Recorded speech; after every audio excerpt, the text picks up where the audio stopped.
Tu veux réussir au cégep sans t'épuiser? On a rencontré la gang de Cross Country pour avoir leurs meilleurs trucs.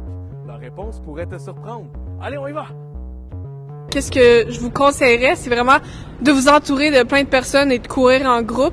Parce qu'en hiver, ça peut être difficile des fois de sortir dans le froid toute seule, mais en grand groupe, c'est super amusant. Sinon, se donner des objectifs pour la saison prochaine. Là, le printemps, il y a beaucoup de courses habituellement présentes, donc on peut se donner des objectifs de temps ou de distance quelconque. Puis aussi, bien s'habiller. Ça, c'est sûr, en hiver, il fait super froid, donc en plure d'oignon, là, plusieurs couches, ça peut toujours être une excellente idée. Pendant de l'entraînement, si on fait des intervalles, on peut prendre des chansons qui ont plus de punch, qui sont plus rythmées. Et si on court, par exemple, 20 km relax, ben on peut juste écouter un podcast, puis ça peut faire entièrement la job.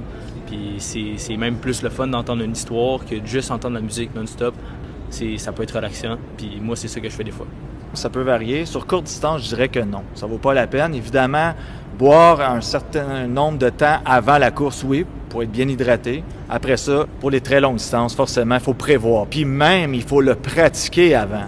C'est essentiel de savoir comment bien boire et même manger durant la course. Ça, c'est une autre volet à ne pas négliger dans tes entraînements. Ça, c'est un entraînement léger de 5 km, 30 minutes environ. Il n'y a pas de problème, tu peux courir à jeun. Si c'est une compétition, bien là, idéalement, il faut que tu aies mangé au moins 3 heures d'avance, des toasts, une banane, un peu de jus pour te donner l'énergie pour être capable de compétitionner à ta vraie valeur comme athlète.